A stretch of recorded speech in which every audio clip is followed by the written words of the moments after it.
Hello YouTube, welcome back to another content video. So this is 7.4.3 and we're going to be doing the paradox path here that starts with this invisible woman.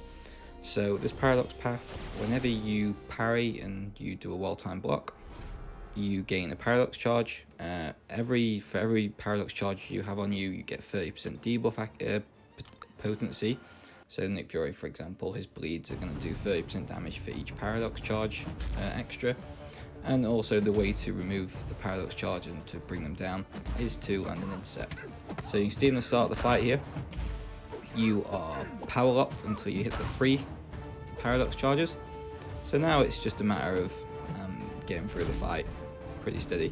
Now the other thing about this node, this path combination should I say, is the fact that you can see there, just got it now, the intercept then gives you the foresight node, which allows you to have a fury buff for so many seconds after you've landed the intercept. So not only do you get to remove the paradox charge, you also get a nice little fury debuff to add with it.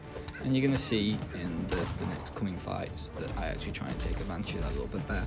I don't really want to do it too much with Nick Fury, because there's no need, and I'd rather the bleeds do all the damage. Like you can see there, Invisible Woman goes down pretty quick.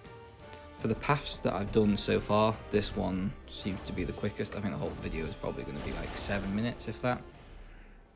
So quite potentially an easy completion path for a lot of people maybe.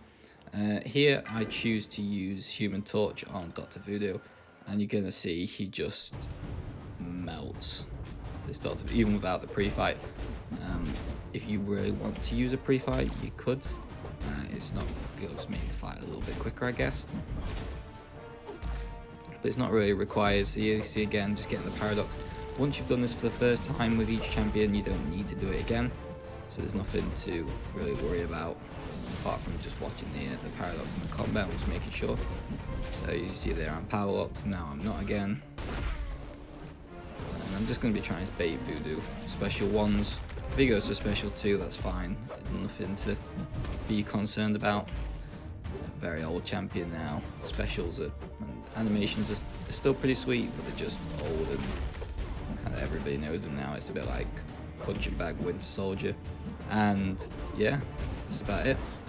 So Voodoo here is going to go in the bin pretty quickly. And then we'll come up to the next fight. As you can see there, I lost like 2% on Human Torch, so there's nothing to even worry about. Joe Fix-It next.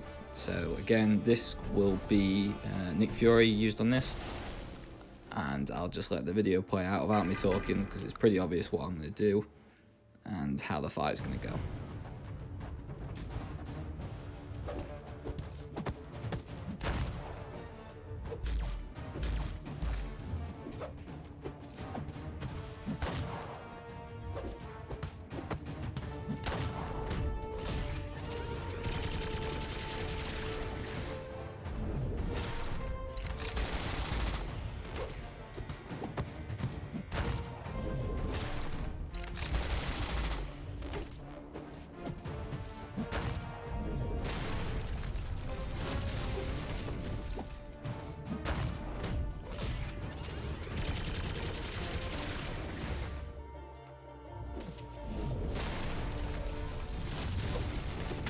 So you can see there, nice and easy. Nick Fury had no bothers with Joe Fix-It. Pretty simple fight. Next up is this Daredevil. So this is the reason why I brought in APOC, just because he can't then shrug off any debuffs against me. So it just means, again, just building up a few charges, or not charges, sorry, a few paradox, and then we can get the ball properly rolling. So here we go. Now I'm going to try and go for intercepts with Apocalypse, but only when I'm about to throw a special attack. So when I'm going to go for special 2 especially, I really want that fury damage to be able to be as good as it can be. So once I can get in close, again, I don't mind either of this guy's specials. Special 1 just seems to last forever. Special 2 is just 3 hits, and simple as that. So here you go, I go for the intercept, just so then I can throw this special 2. And the vast majority of that had the fury buff on it, so that's nice. And now we can just carry on up the fight and just hope that the damage stays ticking strong. I think it's this one, yeah. I punish this with a heavy attack just to refresh the debuffs. And did I go for it? I don't think I actually did for the special one, no. I didn't go for the Fury buff again. I didn't think there was any point by the time I'd thrown the special attack, and everything else, Daredevil was already down to 10%. So, yeah, pretty easy fight again. And that's it. The one fight that I brought Apocalypse in for, he's done pretty successfully. Next up is Void. So again, I'm just going to Nick Fury this. Probably one of the best counters to Void in the game, alongside like Mole Man or something like that.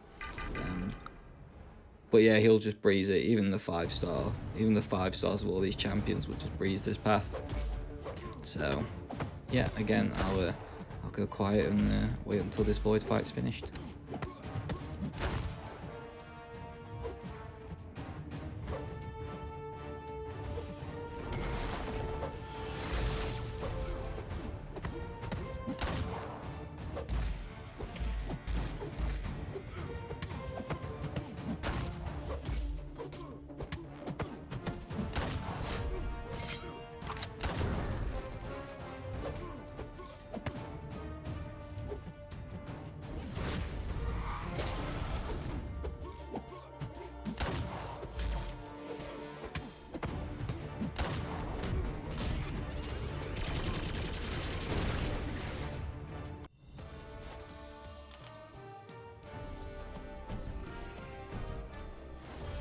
Final fight on this path now is this Tigra. Now, again, I'm just going to go in, throw Human Torch in. Again, I don't use the pre-fight. I just decided not to, just to show you how easy it can be without the pre-fight.